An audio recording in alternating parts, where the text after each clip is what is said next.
تو شان صدیق اکبر وہ ہے کہ جس کی ذات پر اگر کوئی اعتراض کرے تو جواب میرا رب ذوالجلال عطا فرمائے۔ وَسَيُجَنَّبُهَا الْأَتْقَى الَّذِي يُؤْتِي مَالَهُ يَتَزَكَّى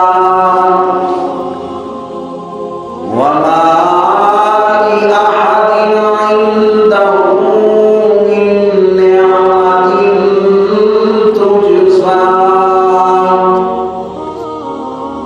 إِلَّا ابْتِغَاءَ وَجْهِ رَبِّهِ الْأَعْلَى وَلَسَوْفَ يَرْضَى۔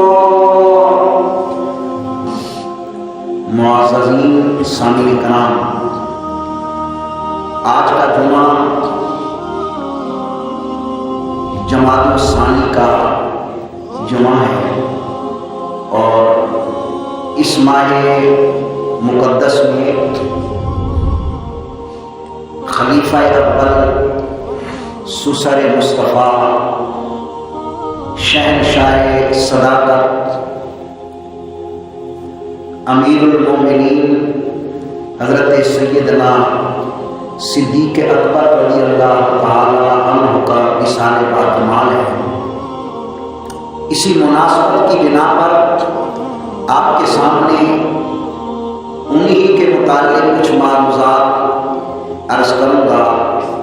دعا فرمائیں کہ خالق کائنات مجھے حق بیان کرنے کی توفیق عطا فرمائے اور ہم تمام مسلمانان عالم کو حق کے سننے، اس کے قبول کرنے اور اس پر عمل پیرا ہونے کی توفیق رفیق نصیب فرمائے۔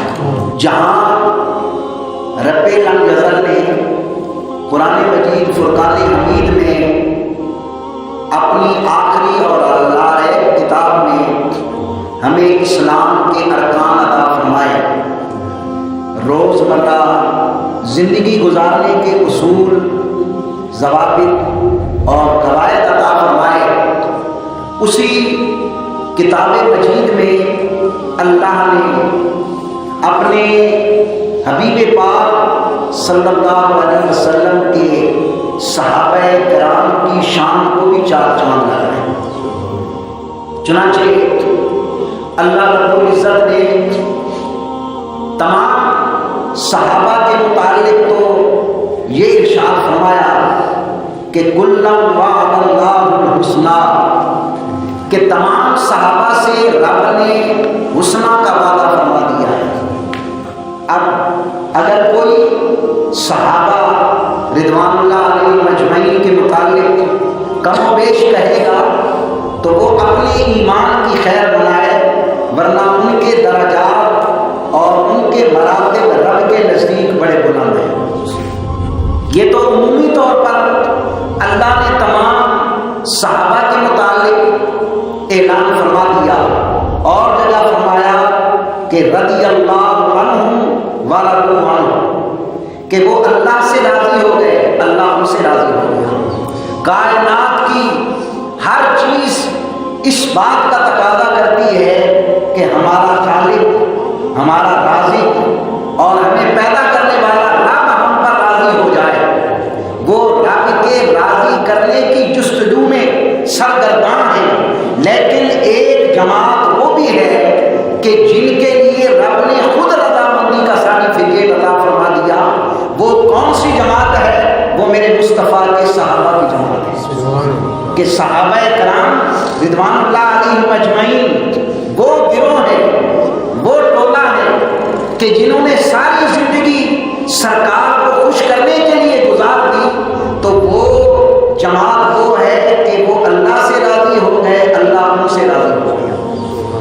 اور پھر خصوصی فضائل بھی اللہ کریم نے قرآن مجید میں فرمایا کہ وَسَيُجَنَّبُهَا الْأَتْقَى الَّذِي يُؤْتِي مَالَهُ يَتَزَكَّى، اور وہ ذات مال کیوں خرچ کرتی ہے کہ مال پاک اور صاف ہو جائے، اور اس کا کسی پر، اس ذات پر کسی کا کوئی احسان نہیں کہ وہ کسی کے احسان کا بدلہ چکانے کے لیے مال خرچ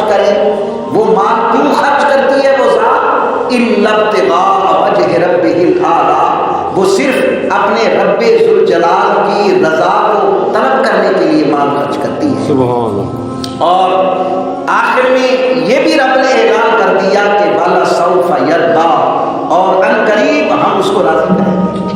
یہ آیت طیبہ کس کے حق میں نازل ہوئی؟ مفسرین کرام فرماتے ہیں کہ یہ آیت کریمہ اللہ نے تاجدار صداقت حضرت سیدنا صدیق اکبر کی شان میں نازل کی۔ سبحان اللہ۔ کیسے کہ حضرت سیدنا صدیق اکبر رضی اللہ تعالی عنہ نے ایک غلام نہیں بلکہ متعدد غلاموں کو آزاد کرایا، لیکن ایک غلام ان میں تھا حضرت بلال، جو شکل کا تو حبشی تھا، کالا تھا، دانت اٹھے ہوئے تھے، ہونٹ موٹے تھے اور صحیح تلفظ نہ کر پاتے تھے، لیکن ان کے دل میں عشق مصطفیٰ وہ تھا کہ بڑے بڑے حسینوں اور بڑے بڑے حسن و جمال کے پیکروں سے بھی رب کے نزدیک وہ بڑا پسند۔ سبحان اللہ۔ چنانچہ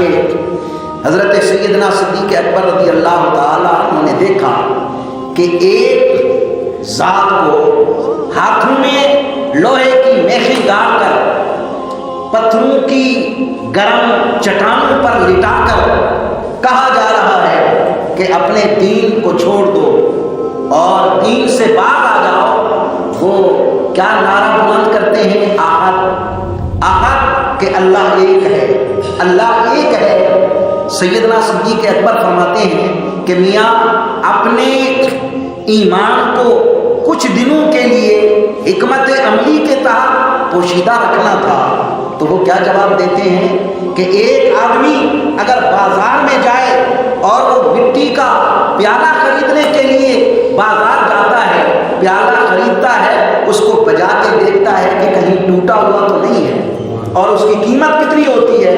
زیادہ سے زیادہ 1 روپیہ 2 روپے اس کی قیمت ہوتی ہے، لیکن 1 روپیہ اور 2 روپیہ دینے والا بجا کر دیکھتا ہے کہ کہیں ٹوٹا ہوا نہ ہو۔ لیکن مجھے تو رب لم جزر نے اپنا سب سے اعلیٰ مقام جنت عطا کرنا ہے، تو مجھے رب بھی آزما رہا ہے کہ کہیں یہ متزلزل تو نہیں ہوگا، سبحان اللہ، کہیں اس کے قدم صبح ڈگمگا تو نہیں جاتے۔ چنانچہ ایک شاعر نے اسی کی ترجمانی کرتے ہوئے کیا کہا کہ میں بھی ہوں مٹی کا پیالہ عشق کے بازار میں، آ گیا ہوں میں پسند اپنی گاہے یار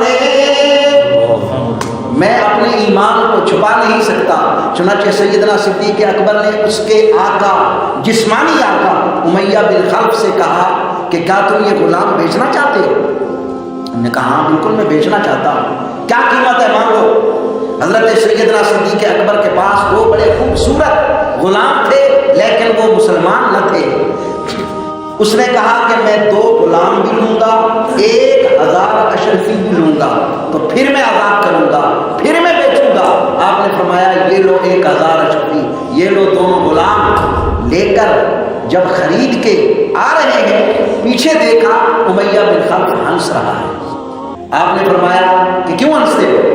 کہنے لگا کہ میں نے بڑا مہنگا سودا بیچا ہے، 2 غلام بھی لیے ہیں، 1000 اشرفی بھی لی ہے، صرف 1 غلام دیا ہے۔ سیدنا صدیق اکبر نے جو جواب دیا وہ سنہری حروف میں لکھنے والا، سبحان اللہ۔ آپ نے فرمایا امیہ تم نے سودا مہنگا نہیں بیچا بلکہ سستا بیچا ہے۔ چنانچہ آپ نے بارگاہ رسالت مآب میں عرض کیا حضور میں نے بلال کو خرید کر دیا ہے۔ آپ نے فرمایا کہ کتنے داموں میں خرید کیا ہے؟ میرا حصہ بھی ملا دو تاکہ بلال کے خریدنے میں میرا حصہ بھی شامل ہو جائے۔ اب خود اندازہ لگا سکتے ہیں کہ جس ہستی کے خریدنے میں آقائے 2 جہاں بھی اپنے حصہ ملائیں تو اس کا عشق کس کمال کا ہو۔ اسی لیے تو کسی نے کیا کہا کہ تعظیم جس نے کی ہے محمد کے نام کی، تعظیم جس نے کی ہے محمد کے نام کی، اللہ نے اس پہ آتش دوزخ حرام کی۔ یہ تو نام کی تعظیم ہے۔ ارے جس نے اپنی آنکھوں سے میرے مصطفیٰ کا چہرہ دیکھ لیا، علماء کہتے ہیں کہ بس ایک نظر جس کی چہرہ مصطفیٰ پہ پڑ گئی تو اس کے سارے گناہ ختم ہو گئے۔ سبحان اللہ۔ اور نبی کریم صلی اللہ تعالی علیہ وبارک وسلم کہ اس غلام سیدنا صدیق اکبر نے جو پیسہ خرچ کیا تو اب کافروں نے، مشرکوں نے، دشمنوں نے تانا زنی شروع کر دی کہ یہ کوئی ضرور بلال کا احسان ہے صدیق پر، تبھی تو اتنا خرچ کیا ہے، ورنہ خرچ کرنے کی کیا ضرورت تھی۔ یہ قربان جاؤں پیارے آقا کے غلاموں کی شان پر رب نے فرمایا میرے پیارے حبیب آپ کی ذات پر بھی اگر کوئی اعتراض کرے میں رب جواب دوں گا، آپ کے صحابہ پر کوئی اعتراض کرے پھر بھی میں خدا جواب دوں گا۔ کیا جواب دیا؟ رب کائنات نے فرمایا اے اعتراض کرنے والوں، اے اعتراض کرنے والوں، الا ابتغاء وجہ ربہ الاعلی، یہ پیسہ احسان چکانے کے لیے خرچ نہیں کیا گیا بلکہ صدیق اکبر نے یہ پیسہ خرچ کیا رب کی اور اپنے محبوب کی رضا کو تلاش کر۔ اب یہ اس نے فرمایا رب لم یزل، اب اس میں کیا شک و شبہ ہو سکتا ہے؟ تو شان صدیق اکبر وہ ہے کہ جس کی ذات پر اگر کوئی اعتراض کرے تو جواب میرا رب ذوالجلال عطا فرمائے۔ اور وہ سیدنا صدیق اکبر کہ آپ کو معلوم ہے کہ صحابی کا کتنا درجہ ہے، صحابی کا کیا مرتبہ ہے۔ میں نے عرض کیا کہ جو ایمان کے ساتھ چہرہ مصطفیٰ کو دیکھ لے اور ایمان پر اس کا انتقال ہو جائے تو اس کا مرتبہ وہ ہے کہ ہزاروں لاکھوں کتب ابدال جمع ہوں تو اس کی شان کو نہیں پہنچ سکتے، اس کے مرتبہ کو نہیں پہنچ سکتے۔ لیکن صدیق اکبر وہ ہیں کہ صرف اکیلے صحابی نہیں ہیں، صدیق اکبر کا باپ بھی صحابی، صدیق اکبر بھی صحابی، صدیق اکبر کا بیٹا بھی صحابی، صدیق اکبر کا پوتا بھی صحابی۔ گویا صدیق اکبر کی 4 نسلیں صحابیت سے مشرف۔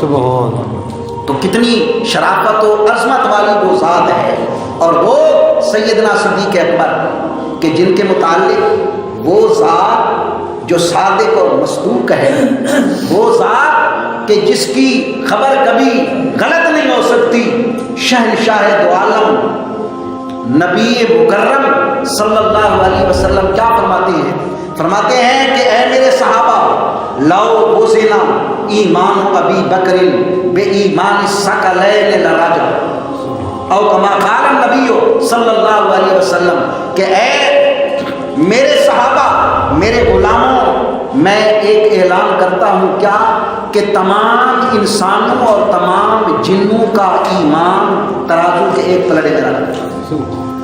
ثقلین کہتے ہیں جنوں اور انسانوں کو، تمام جنوں اور تمام انسانوں کا ایمان ایک پلڑے میں رکھ دو، اکیلا صدیق اکبر کا ایمان دوسرے پلڑے میں رکھ دو تو پھر بھی تمام کے ایمانوں سے ایمان سیدنا صدیق اکبر بھاری ہے۔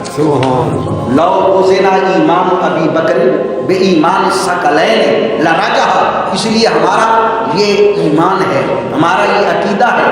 علامہ ابن حجر اسقلانی اپنی کتاب سوائق محرقہ میں فرماتے ہیں کہ ہمارا ایمان ہے کہ سرکار کی ذات کے بعد تمام امت سے بڑھ کر درجہ کس کا ہے؟ وہ صدیق اکبر، افضل البشر بعد الانبیاء حضرت سیدنا صدیق اکبر رضی اللہ تعالی۔ اور ایک اور اعلان فرمایا، کس نے؟ نبی مکرم صلی اللہ علیہ وسلم نے فرمایا کہ من اراد ان ینظر الی وجہ عتیق من النار فلینظر الی وجہ ابی بکر رضی اللہ تعالی عنہ، او کما قال النبی صلی اللہ علیہ وسلم کہ اے لوگو میں یہ اعلان کرتا ہوں اگر دنیا میں کسی نے جنتی آدمی کا چہرہ دیکھنا ہے، دنیا میں جنتی آدمی کی زیارت کرنی ہے، آئے اور میرے صدیق اکبر کا چہرہ دیکھے، میرے سیدنا صدیق اکبر جنتی ہے۔ اس حدیث پاک سے ایک مسئلہ تو یہ پتہ چلا کہ میرے آقا کو ہر امتی کے خاتمے کا بھی پتہ ہے کہ میرے اس امتی کا خاتمہ کس چیز پر ہوگا۔ جب آقا دو جہاں نے سیدنا صدیق اکبر کے متعلق فرما دیا کہ جنتی آدمی کا چہرہ دیکھ دیکھنا ہے تو صدیق اکبر کا چہرہ دیکھے. معلوم ہوا میرے پیارے مصطفیٰ کو معلوم تھا کہ صدیق اکبر کا خاتمہ بالایمان ہوگا اور میرا یہ سب سے بڑا عاشق ہے. اور میرے پیارے آقا اس بات کا بھی اختیار رکھتے ہیں کہ جس غلام کو دنیا میں بیٹھے جنتی بشارت عطا فرمائے، جس کو جنتی بنا دیں. اسی لیے تو عشرہ مبشرہ سرکار کے 10 صحابی ہیں جن کو نبی کریم نے جنت کی بشارت عطا فرمائی. معلوم ہوا کہ اللہ نے جنت بنائی لیکن پیارے مصطفیٰ کو مالک و مختار بنا دیا. جس غلام کو جنت دے دیں آپ کی مرضی ہے. اور وہ سیدنا صدیق اکبر رضی اللہ تعالیٰ عنہ کہ میرے آقا مشکات شریف کی حدیث پاک ہے، سرکار نے فرمایا کہ جو بندہ دنیا میں صدقہ سے زیادہ محبت رکھتا ہوگا وہ جنت میں صدقے والے دروازے سے داخل ہوگا. جو نماز سے زیادہ محبت رکھتا ہے وہ نماز والے دروازے سے داخل ہوگا. جو روزہ سے زیادہ محبت کرتا ہے وہ روزے والے دروازے سے داخل ہوگا. جو جہاد سے محبت کرتا ہے وہ جہاد والے دروازے سے داخل ہوگا. اب حدیث پاک میں آتا ہے نا کہ لہا ابواب ثمانیہ، کہ جنت کے 8 دروازے ہیں. جنت کے صرف 8 دروازے نہیں ہیں بلکہ مشہور دروازے 8 ہیں، ویسے تو بے شمار دروازے ہیں جنت کے. اب میرے آقا علیہ الصلوۃ والسلام نے جب یہ فرمایا کہ جس عمل سے جو بندہ محبت رکھتا ہوگا اسی دروازے سے جنت میں داخل ہوگا، تو کسی نے عرض کیا حضور اس کی تو کوئی ضرورت نہیں کہ ایک بندے کو تمام دروازوں کے دربان پکارے کہ ہمارے دروازے سے جنت میں داخل ہو جاؤ. تو میرے آقا نے کیا فرمایا؟ فرمایا کہ ہاں ایک وہ ذات بھی ہے کہ جنت کے ہر دروازے کا دربان یہ خواہش کرے گا کہ یہ میرے دروازے سے جنت میں داخل ہو. وہ کون ہے؟ وہ سیدنا صدیق اکبر رضی اللہ عنہ.